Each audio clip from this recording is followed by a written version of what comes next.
Good evening. Hi. How's everyone doing? Good.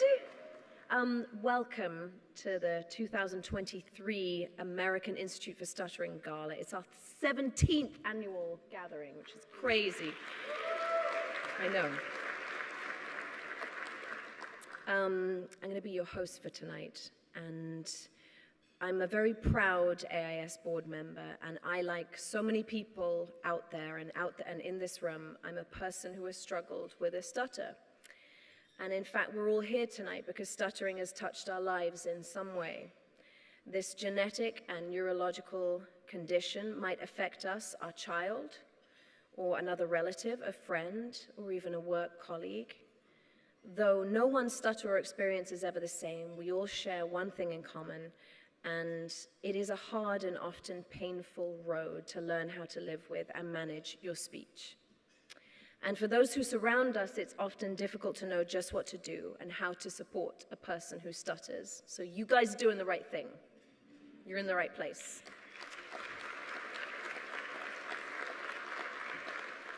So tonight we're going to do something radically different for a gala. You can thank me later. It's going to get you out of here quicker. There will be no platitudes or no live auctions and no long speeches about our donors, although we love you and thank you. We appreciate you. But just know it inside, okay? But instead, we're going to share our stories. And that's what tonight should be about stories. And we'll hear from Aylin Wood, a school child who was worried about whether her stutter would stop her from making friends. And Katie Stokes will share what it was like to be a parent of two children who stutter and how she helped to navigate an often cruel world. Mark Winsky, a young actor, will tell us about his experience of having his stutter become a critical factor in casting decisions. And we'll also celebrate the remarkable accomplishment of Dr. Philip Azuwa, whose work at Montefiore Einstein is transforming healthcare services in New York. And we will have the privilege of hearing Amanda Mamana, a young singer who bravely appeared on America's Got Talent in front of millions of people and did not let her stutter interfere with her quest for stardom. So my story is that I know firsthand what these struggles are like. And when I was a kid, I had a hard time saying my name, and I shied away from conversations because it was too difficult to get the words out. I was embarrassed of it, I was ashamed, and it really caged me as a child. And when I did speak, I would do these sort of major mental gymnastics to try and avoid words that I thought I would stumble on.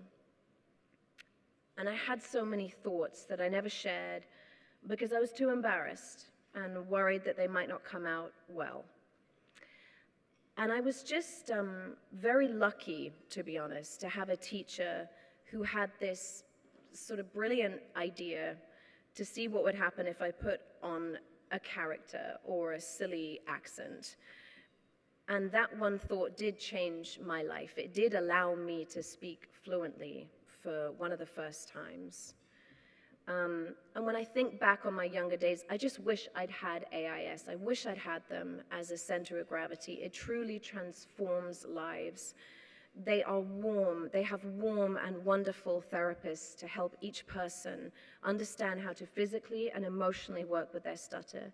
And they use these revolutionary techniques, including avoidance reduction therapy, to help bring about real change. And self-compassion. Self-compassion is huge, and you're going to see a lot of that in the room tonight.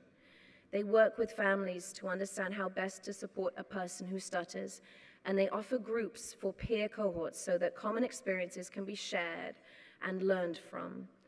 And for over half of AIS's clients, these services are free or at a very reduced price because it is AIS's position that no one should have to bear the burden of stuttering alone. Everyone deserves a chance to speak freely and to have their voices heard. It's our hope tonight that we can learn and we will grow and we will gain some empathy and we'll make a difference. So welcome to our beautiful AIS community. Thank you so much for coming. I can't tell they're excited.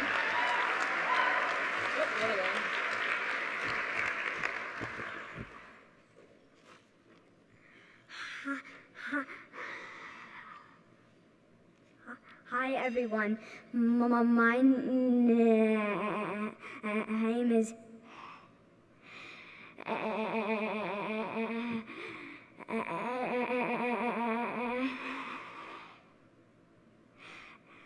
Aylin. I am 11 years old.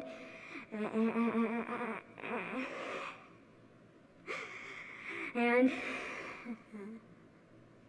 I'm in my last week of 6th grade. My last day of school is this Friday.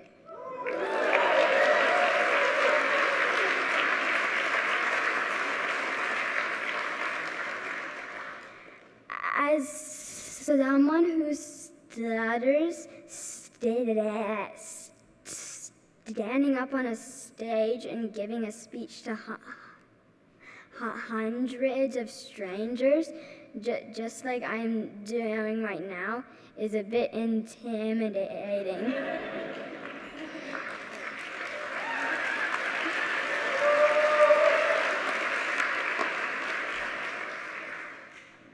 But I am really excited to present tonight, especially because I get to show people who I really am.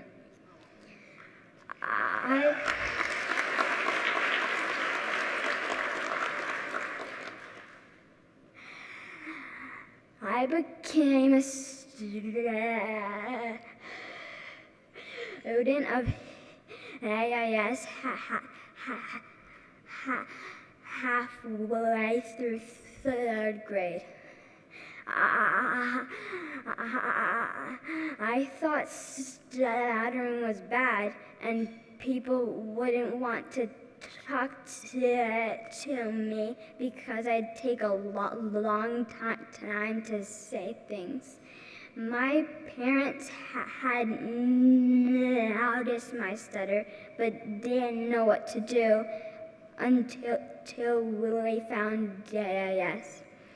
The first time I found out my speech therapist stuttered as well, I was pretty shocked and surprised because I thought I was the only person who stuttered.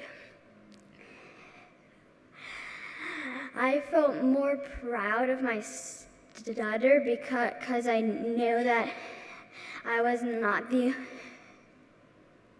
only person in the world who stutters, and I had someone else to talk to who also has a stutter. With my therapist, I became more open about stuttering by taking risks, like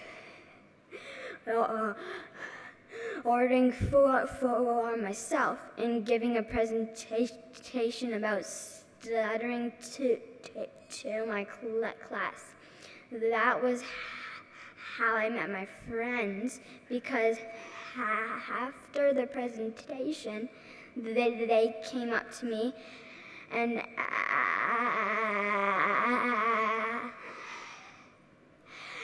asked if I wanted to be friends, and I said sure.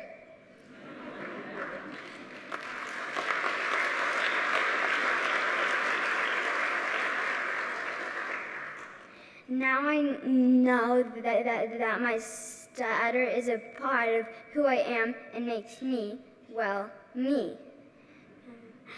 I'm a very social person.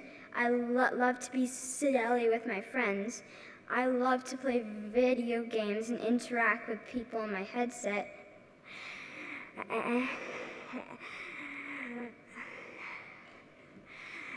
And I stutter.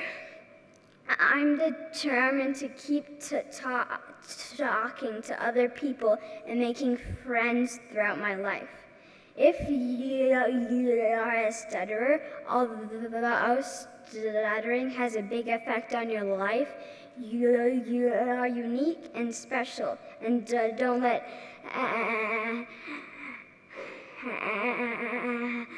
anyone else take that away from you.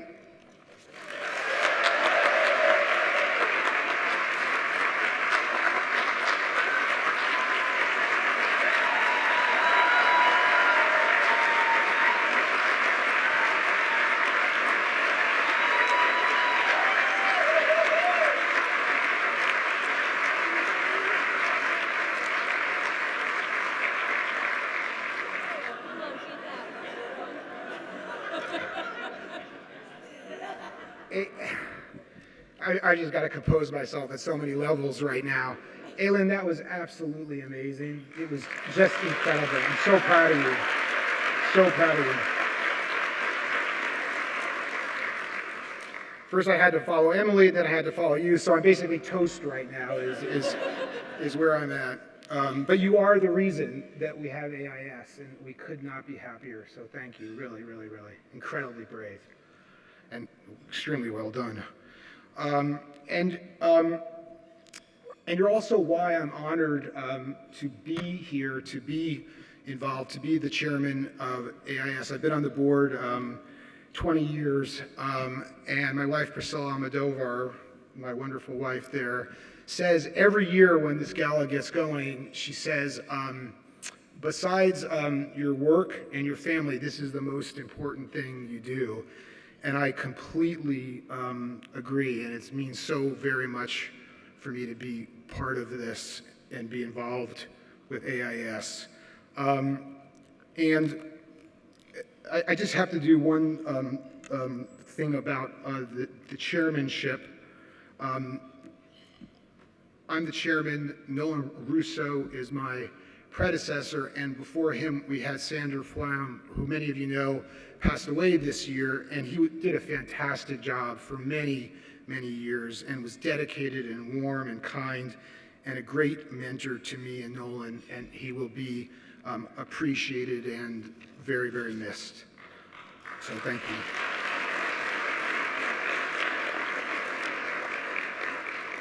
And now I'm going to take a little bit of a risk here because my friend does not like what I'm going to do, but I'm going to do it. Emily, we would not be where we are today. I'm doing it without you. I'll make it quick, but you have been a true partner, a great ally, an advocate, and you've been a visionary in the sense that you have helped us remake the gala and our strategy for going forward at AIS. And you are loyal beyond anything I ever imagined. Since you've become even more prominent, more sought after, your engagement and dedication has doubled down. You really show up. Thank you very, very much.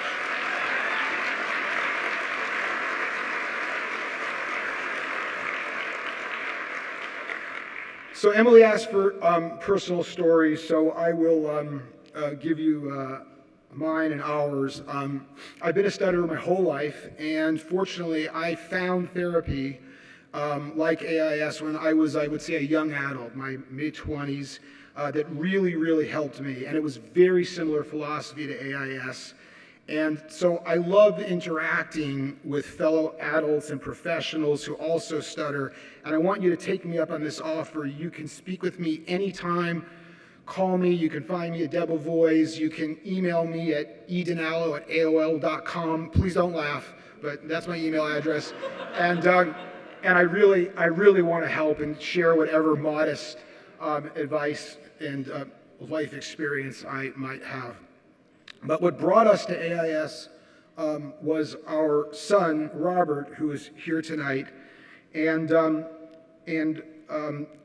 at 2.5 years old, which is very young, I think Heather would agree, he was exhibiting extreme symptoms. I mean, he was blocking a lot, and it was beyond anything I imagined. And I remember distinctly on a very hot Sunday afternoon in August, he began to actually strike his face because he was so young he couldn't understand what was happening to him and why he couldn't get words out. And so, Priscilla and I sort of spoke.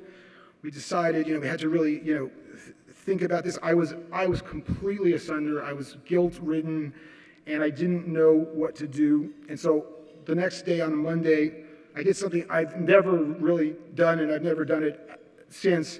I went to church. I'm not a very religious person, and I prayed my butt off in church. And I came home and I said to Priscilla, look, I feel a little bit better about this. I still feel sort of helpless, but I really want to get past the embarrassment, the guilt, and work with you. And Priscilla, the more practical one, said in so many words, well, I'm glad you found God today. I went online and found AIS. This is a true story.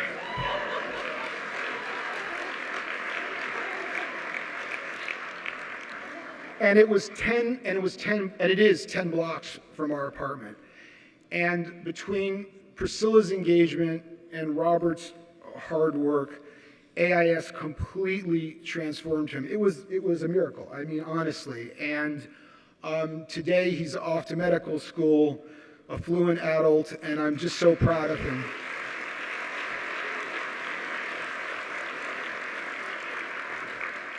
And so Priscilla and I have become sort of fiercely dedicated to, early intervention, early pediatric intervention. I think it really matters. I think that the youngest can actually be bumped off a long life of stuttering. I want to make it clear, I don't think there's anything wrong, obviously, with being an adult stutterer. There's nothing to be embarrassed about. There's nothing to be ashamed. I mean, we have a president who stutters. He's been here 3 times. But I also feel that it's okay to make efforts to bump the youngest off of the road that many of us had to, confront.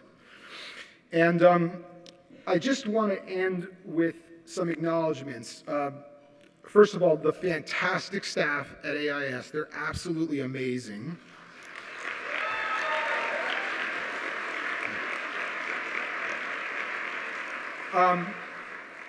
Our wonderful board, we have such an engaged board, I can't tell you, it makes my job very easy. All the donors, who I will not name, but we greatly appreciate your support, and all the guests that are here tonight. And of course, Dr. Ozawa and Montefiore Hospital. We want to thank you so very, very much, and also your good friend, Greg Mancharian. If it were not for him, I think we would not have connected with you, and you two have done something really, really special for us. And I think we're headed to our most successful gala, both on potentially substance and the finances. I can't thank the two of you enough. It really means so very, very much.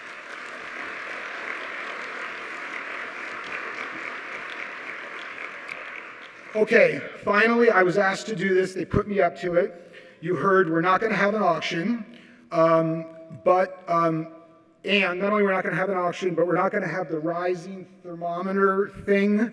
We thought it would be potentially insensitive to the doctors here, because it's not a good thing when the thermometer keeps going up, So we're not doing that either.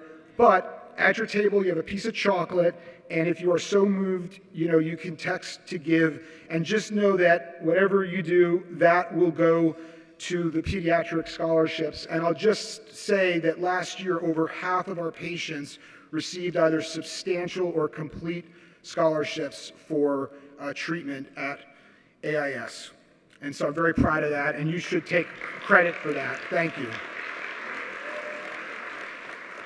And now I will introduce our amazing leader and our executive director, my good friend, Heather Grossman.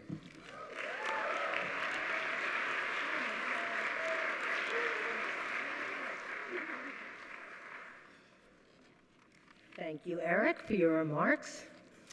I'm Heather Grossman, the Executive Director of the American Institute for Stuttering.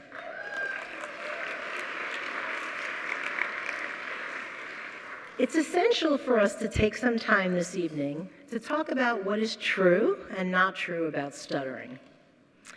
In an age where equity, diversity, and inclusion are considered standard practice, somehow people who stutter are left behind. As a society, we know it is not okay to laugh at someone with a physical disability.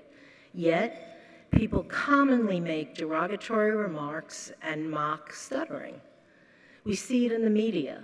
Even in zero-tolerance classrooms, kids get away with teasing and bullying the kid who stutters. Stuttering was first depicted as an iceberg by the late Joseph Sheehan. He was a speech therapist who himself stuttered. Like a real iceberg, only a very small piece is observable. These are the things that are obvious when someone stutters: the repetitions, the ums, the prolongations, and blocks. But like an iceberg, you cannot see what lies beneath the surface. You cannot see what is going on in the mind of a stutterer. And we've learned as therapists that there's a lot going on. The person is thinking and planning and worrying. I better be fluent. What if I get stuck on my name? What's going to happen? All sorts of mental gymnastics. We've heard that term already twice this evening. Also hidden are the things the person avoids doing, such as introducing themselves at a party or ordering over the phone or just telling a nice long joke. Deep below are emotions such as anger, frustration, and shame, and negative, self-defeating thoughts about oneself. These often include believing that stuttering makes you look less intelligent. Those of us who don't stutter can't really fully understand what this could be like, but the word I hear my clients describe over and over when they talk about their stuttering is shame. And I think we can all relate to that feeling and what it might feel like to feel the need to hide that from others. So if you can just indulge me for a minute, please raise your hand if you self-identify as a person who stutters. Okay, please, great. Now just keep your hand up if you've ever exerted mental and physical energy to conceal that stuttering from others. Wow.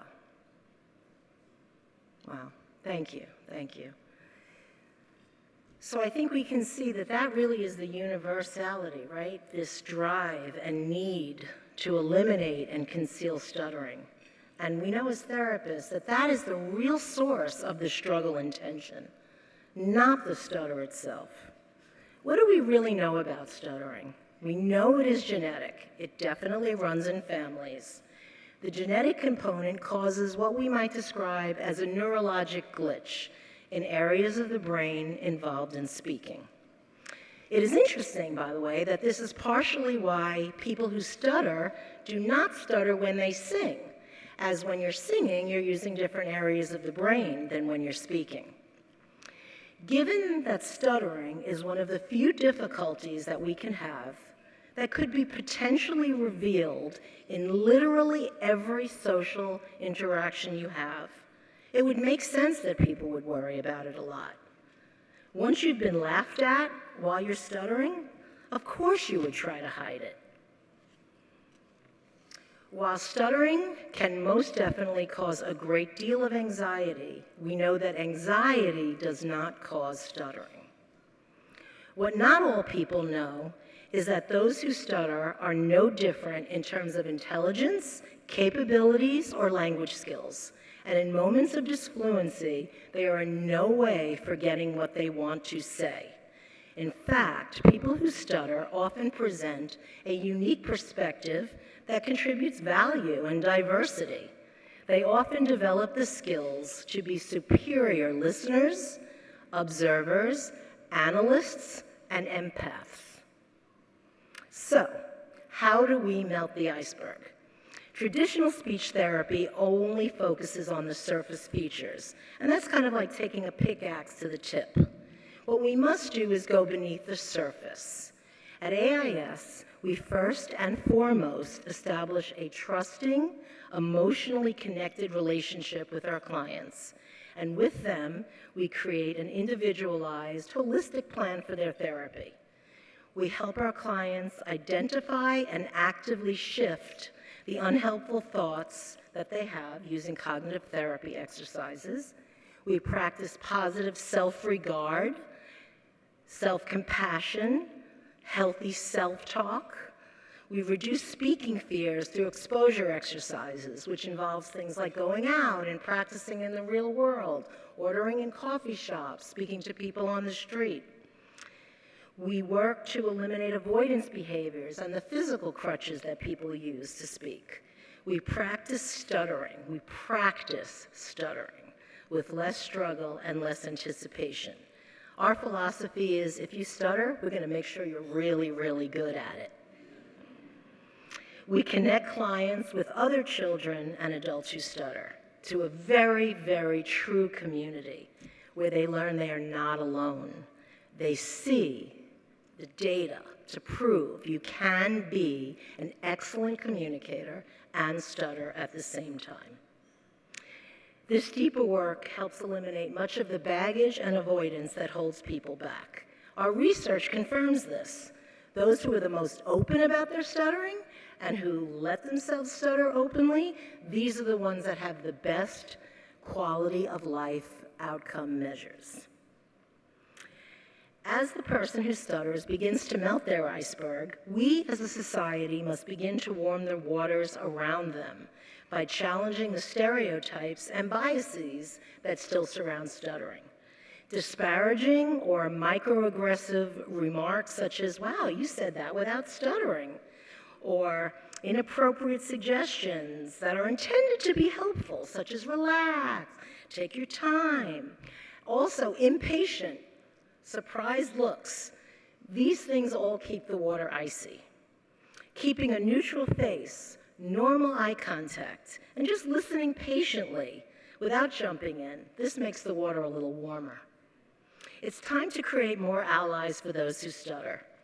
Let's educate others about what stuttering is and what it isn't. Let's make conscious efforts to foster a safe and inclusive atmosphere where people who stutter can express themselves freely without fear of ridicule or judgment. We must remember our words hold great power and need to be mindful of the language we use when we refer to stuttering. And we need to call others out when we hear belittling remarks that perpetuate stereotypes. We can spread education and empathy in our communities. Maybe we can all start to act on this tonight.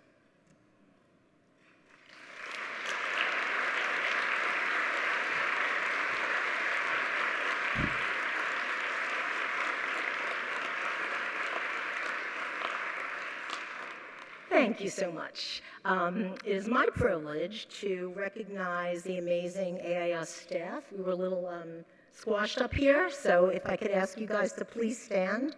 Stand. Stand.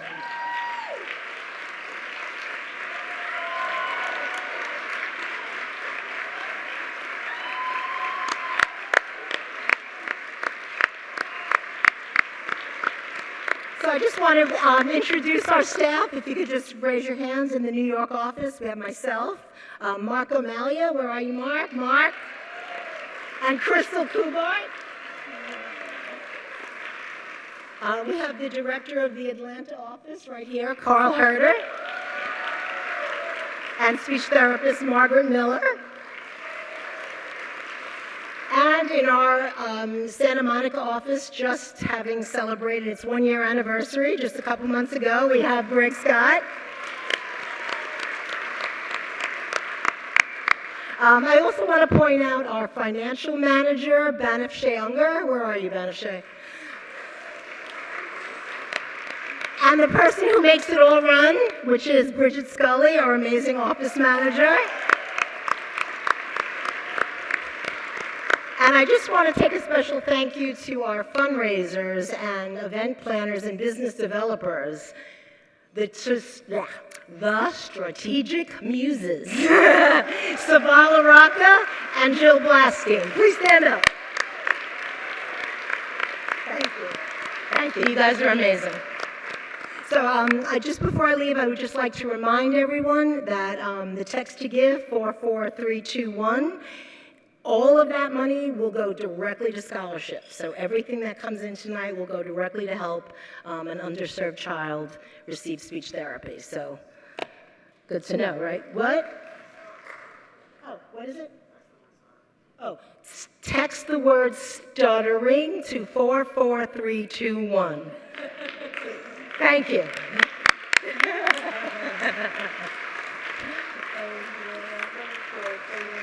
For those of us who have children who stutter, the job just gets even more complicated. And one parent who faced this challenge, Katie Stokes, is here tonight to share her story. Katie is a retired lawyer who sits on several boards and 2 civic associations. And she has a particular interest in solving houses and education issues. Her husband, David Essex, has been on the board of AIS almost since its inception, and both of Katie's children stuttered. And they are now successful and happy adults.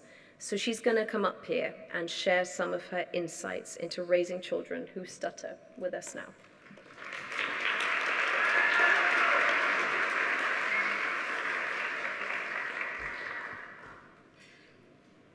Good evening. So, as you heard, I am the mom of 2 AIS clients. Our eldest child is our son, Will, who was diagnosed at the age of 7 as a severe stutterer. I have such a clear memory of hearing the diagnosis at AIS. I'd hoped to hear that Will's stutter was just a natural phase of development that he would outgrow soon. Mind you, my hope was quite unrealistic. Even as a 5- and 6-year-old, Will would sometimes turn bright red with all of the blood rushing to his face as he tried to force out words that seemed stuck. He would even sometimes claw at his throat as if he could release the words that were stuck. But when they told us the diagnosis of severe stutterer, I think my heart crumpled a little. But then I was reassured by the very next thing that the AIS therapist said. She said that they'd never seen such a confident severe stutterer. She said that, in fact, that their main therapeutic goal for Will was to support and build on his confidence. She said that his confidence was a great gift, as they had seen clients with much more mild stutters who were deeply impacted by their fluency issues because they were so embarrassed by their stutter, mild as it was. So we signed Will up for AIS, and from 1st grade through high school, Will did individual therapy and group therapy at different times and met other great young kids who stuttered and played crazy games with his therapist, Carl, and learned lots of helpful techniques, including the importance of self-advertising that he stutters. Over the years, AIS gave Will the skills and extra boost to his confidence to know that what he had to say was important and that others needed to be willing to wait to hear what he had to say. In fact, I remember one instance when Will was in high school that Emily played a role.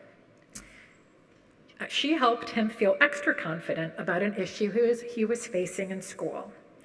Will had a teacher who regularly finished his sentences for him and wouldn't allow time for Will to finish speaking.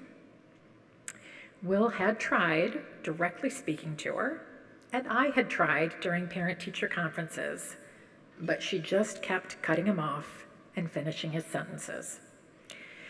Will raised the issue at a teen group meeting at AIS that he attended, and Emily, you happened to drop by and sit in with the group that day.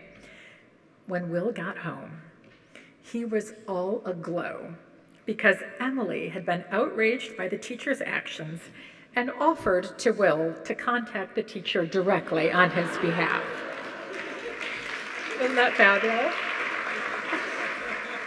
Will loved that a Hollywood star was ready to rumble on his behalf. So our family was super fortunate to have AIS and Carl to give Will the tools and information about stuttering and to greatly support his confidence. So Will has graduated from college and from a master's program, is now working in biotech. He's actually getting married in October, and Carl and his wife are on the guest list. So, yeah. So you may recall that I said that I'm the mother of 2 AIS clients. Our daughter Eloise is 2 years younger than Will, and a few times over the years, she said that she stutters as well. Given that I only heard her stutter a few times, I basically ignored her comments about stuttering. But then she went away to college, and her first few weeks there were filled with icebreaker games and a multitude of times where she was required to introduce herself. While she doesn't stutter on most words, she regularly stutters on her name. And she found it deeply embarrassing at the beginning of college. She begged her friends to say her name for her, and during one class when they were starting the introductions, she fled the classroom crying. She also hid in the bathroom during another introduction session. She even talked about maybe leaving school and heading home. So her experience was much more impacted by her mild stutter than Will's had been by his severe stutter. Luckily, we knew who to contact. So Eloise started speech therapy with Carl on Zoom, and she was dubious to start. She knew about self-advertising from Will, and she was certain that she would rather gouge out her own eyes rather than self-advertise. But little by little, Eloise had given herself permission to stutter, learned to talk about it with others, and face numerous speaking fears. She actually became a resident advisor for incoming first-year students, which meant she had to introduce herself a lot. And then she was elected to lead one of the weekly church services on campus. She also chose to double major and had to prepare capstone oral presentations for both of them. We were astonished and also grateful to Carl and AIS for helping her achieve such freedom and confidence about speaking. So here's what I know from years of personal experience. Speech therapy at AIS is a remarkable resource for anyone, any age, who stutters. It provides a great sense of community to people who often feel alone with their stutter, and it makes very clear that what each person has to say is absolutely worth waiting for. So all of us in this room should be brand ambassadors for AIS, spreading the word and telling our friends and colleagues about it. Nobody who stutters should feel alone. Our family has been truly blessed by having AIS in our lives. We know others can benefit too. So before I leave the stage, I want to welcome you all to turn to dinner, and let me be a parent one last time and encourage you to eat your veggies this evening. All right, thank you.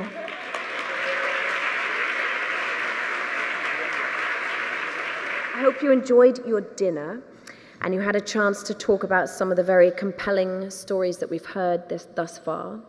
So we're going to turn now to the presentation of our Freeing Voices Changing Lives Award. The American Institute of Stuttering presents this award to individuals who have excelled in their chosen careers without allowing their stuttering to hold them back. And tonight we are so privileged to honor a man who has not only excelled in his career, but has dedicated his life to elevating and delivering first-rate healthcare, particularly for the most vulnerable people in our community. Though born and raised in Nigeria, Dr. Philip Azua has worked and lived in New York through most of his career and devoted his attention to medical issues unique to our city. He has been a pediatrician in the South Bronx, a dedicated researcher focusing on solving children's issues, a professor and university chairman of pediatrics at Albert Einstein College of Medicine, and the physician-in-chief of Children's Hospital at Montefiore. Today, Dr. Ozawa helms one of the most important medical centers in the country. And as CEO and the president of Montefiore Einstein, he oversees Albert Einstein College of Medicine, Montefiore's 13 hospitals, 300 ambulatory sites, and 7.5 million patient encounters per year. His leadership style, wearing all of his many hats, is gracious and thoughtful and above all inspirational. Dr. Ozawa is not only a brilliant physician, academic, researcher, professor, and leader, but a fun fact, he's also an Emmy Award winner. It's true. For his work on television on behalf of Montefiore. That's not the greatest achievement, I'm just saying it's a great fun fact, you know. Okay, please welcome our 2023 Freeing Voices, Changing Lives Award recipient, Dr. Philip Ozawa.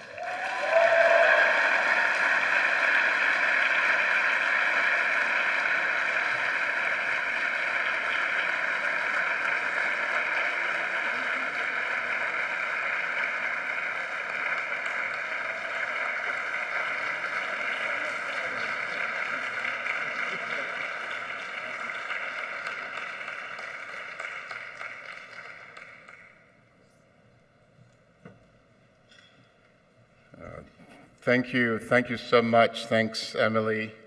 Thanks to everyone involved with AIS, my wonderful friends, the Managerian family, thank you for being here. My family, my wife, Dr. Tess Ozawa, Phoebe Piers, our children, thank you all for being here. The year was 1989.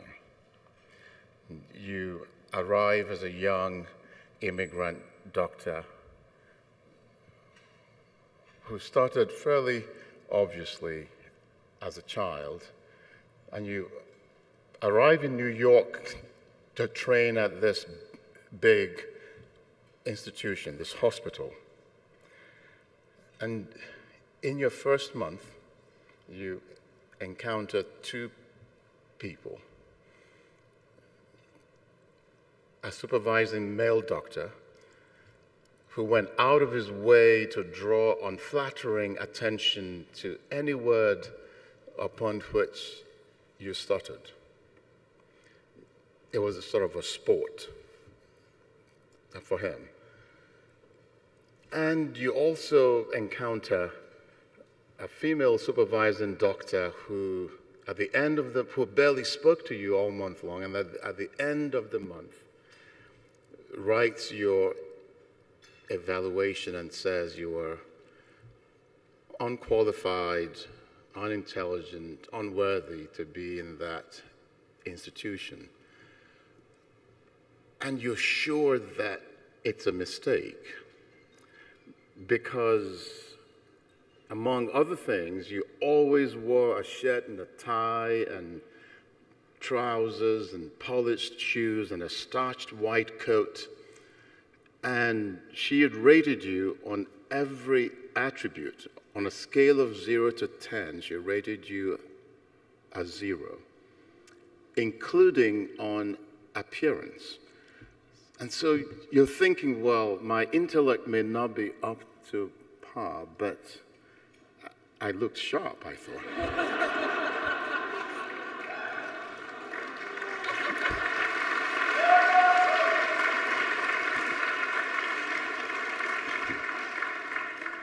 And so, you go to see her, expecting that when you walked in, she would say, oops, this was an error. And she said, no, it's you. And you said, well, could you please tell me what I could do to get better? In particular, what could I do to appear better? And she says, I don't know. The other reason that you thought it was a mistake is because many people, although your name is Philip, many people call you Peter. Because there was only one other trainee in the place who shared your heritage, and his name was Peter. So people called, and although you didn't think you looked anything alike, they called you Peter. So your goal that first year was to simply be called by your name, was to perform with enough excellence and distinction that they would call you by your name. You think about Elizabeth Barrett Browning, 1845, who wrote, "Yes, call me by my pet name. Let me hear the name I used to run at when a child from innocent play and leave the cowslip's pile to glance up in some face that proved me dear with the look of its eyes.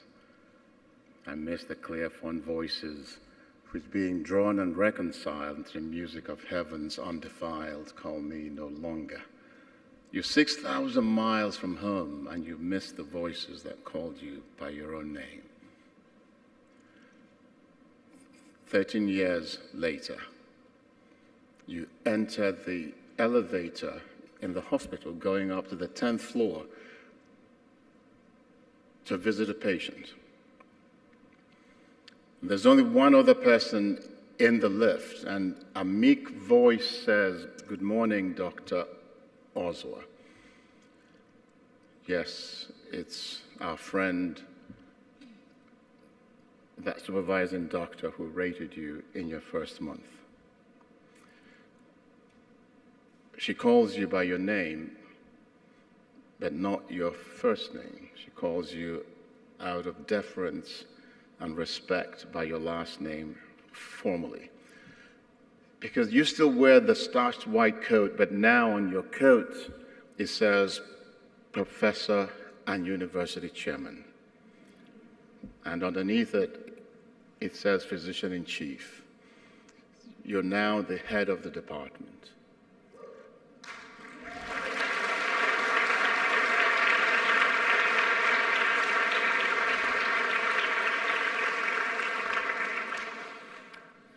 And as you ride up, you can see her squeezing herself into the corner, trying to disappear.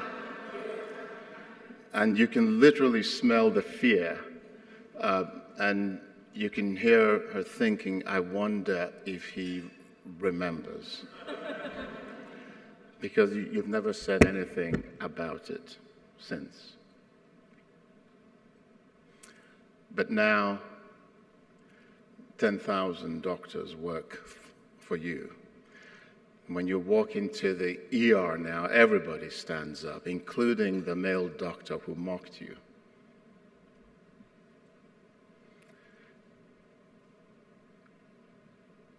And you've learned over time, and you embraced the stutter, because you realized that it was a gift. It was a gift that sharpened your listening and deepened your empathy and deepened your sensitivity and deepened your humanity and ensured your humility.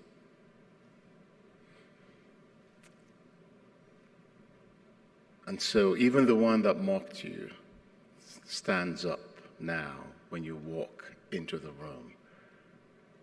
And you think about the 13th century Persian mystic, Rumi,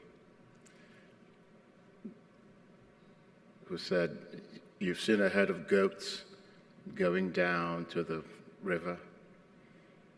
The lame and dreamy goat brings up the rear.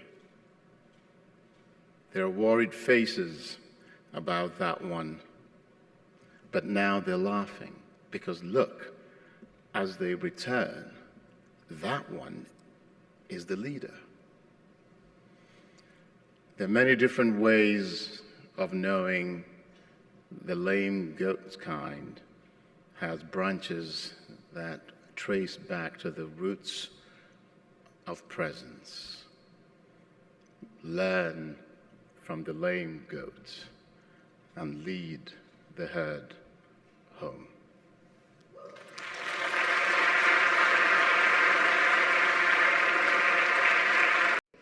So Mark Winsky, who is our next AIS client speaker, he's been a professional actor and singer for over a decade, a brilliant actor and singer, let's just say. He's appeared off-Broadway and on numerous television shows. He's also a TikTok and Instagram influencer with hundreds of thousands of followers, and his focus is what is it like to be a person who stutters. Using humor and captivating visuals, he smashes stereotypes of what people who stutter can and cannot achieve. This is Mark, everybody.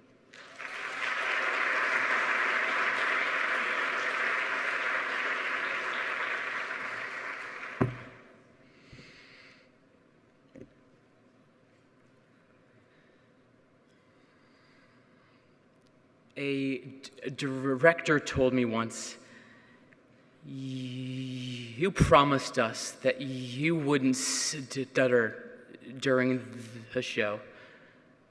You need to stop being so lazy and work harder to stop that from happening." A few years later, I had just finished another contract, and I had a final callback for a big Broadway show. I'd spent days perfectly perfecting everything within that audition packet, from perfectly timed cadence and phrases to prolongations so perfectly hidden that nobody could ever notice a stutter. I walked into the room, sang my song fluently, if you didn't know, and crushed it.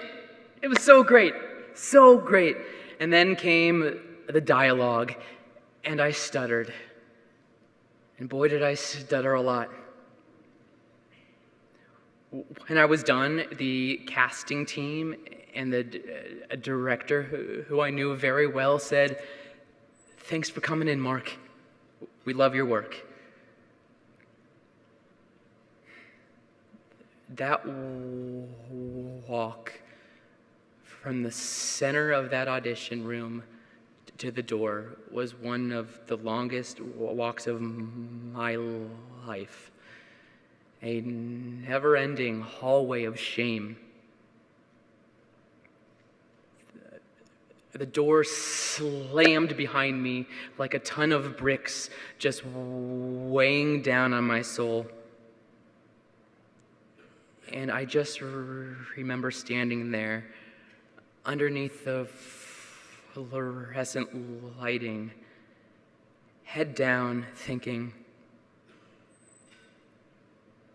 you are a worthless human being that doesn't deserve any of this. You blew it. All of your hard work, and you messed it up in the audition room again.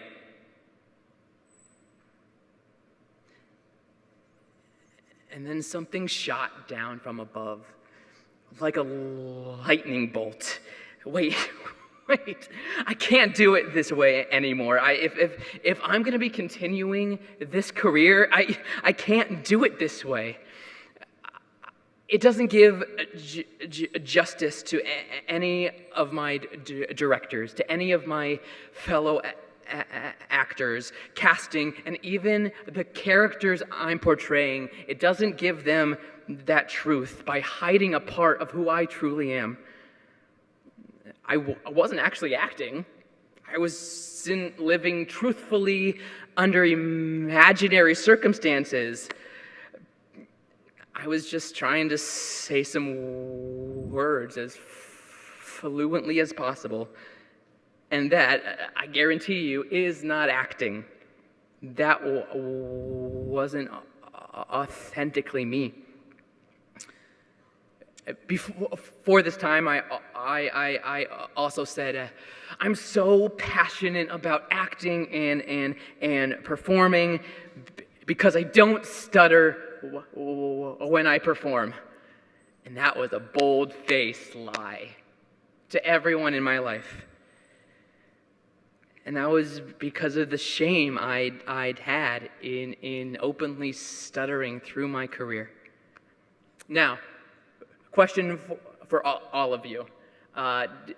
Did we have any posters hanging in our bedroom growing up? You can answer. Yeah, what do we have? Shout them out. Let's see. What was that? Sean Cassidy. Okay, what else? Jonathan Taylor Thomas? Yeah, okay. Justin Timberlake? Beatles? Jonas Brothers, Ferris Bueller, all these incredible human beings. Me, I had this poster right there. Famous people who stutter.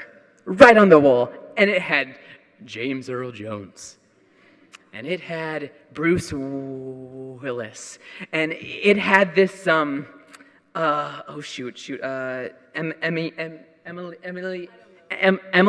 Blunt. Emily Blunt. And yeah, woo! Love that. And all of these incredible human beings who happen to be artists as well. And it was in that time that I thought that I had to be like that. I had to be a fluent speaker to be taken seriously as a trained artist. I was being told by so many professionals in my life in this business that I couldn't become a successful actor as a person who stutters in this entertainment world. It was AIS that helped me find my true, authentic voice. Through their support, I'm now able to face my deepest, darkest fears and see that my unique voice is needed in this world. Not just for me, but for millions of others, so they can feel safe, so they can feel heard, so they can be themselves, so they can be represented on the stage and on the screen. Representation truly does matter. And I'm so honored to be part of that change. Thank you.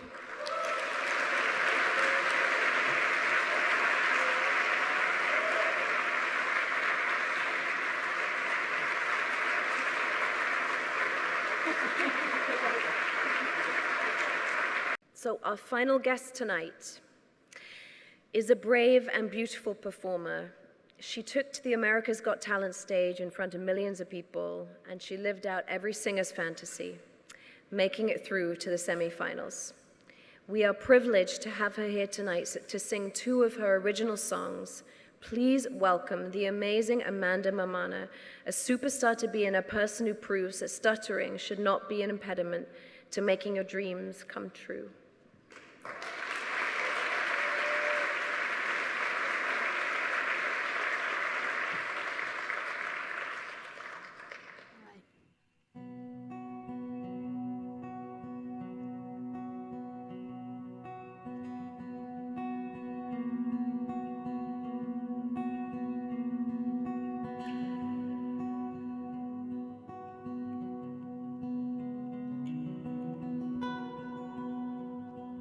Silent, quiet, and I can't find the words to say. I'm trying, I'm fighting, can barely read reach the surface, I'm drowning. I had so much to say, didn't mean anything. Or were my words just empty dreams? I'm done holding back, I'll leave it in the past, 'cause I'm not hiding anymore. You can't stop the time from changing. Let go and just embrace it, 'cause I know it's all worth fighting for. It's all worth fighting for.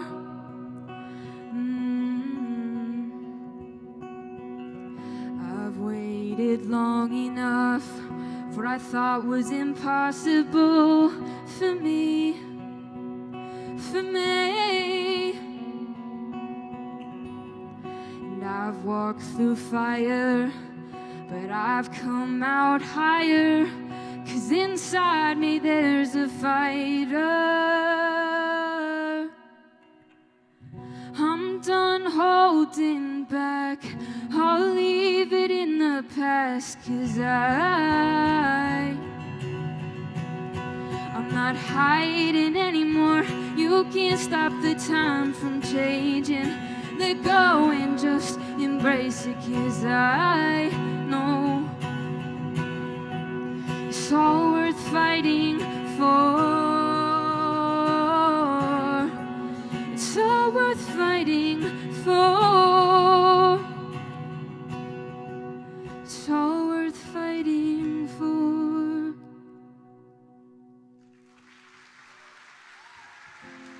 Thank you.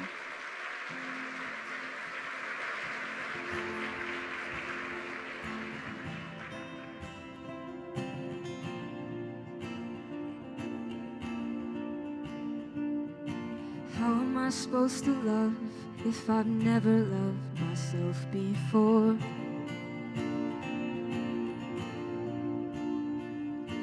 How can I see clearly when I'm looking through broken shards?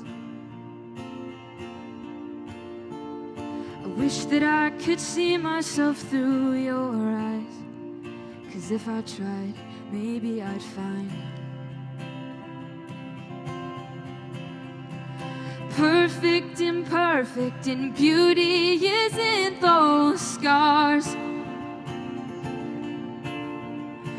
Not enough is enough, worthless is worth it all.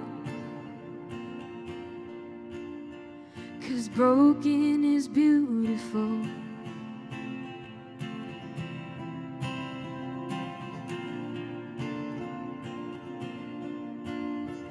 Will I ever stop looking to my left or to my right? 'Cause everyone seems just fine, but there's always something to hide. I wish that I could see myself through your eyes, 'cause if I tried, maybe I'd find perfect, imperfect, and strength is born out of those scars. Aimless is purpose, and shame is not who you are. 'Cause broken is beautiful.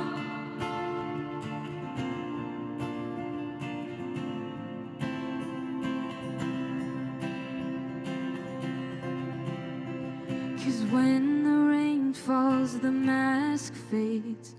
Bare skin, broken, tired of the pain. But I'm finding a new way. 'Cause out of the storm you'll say,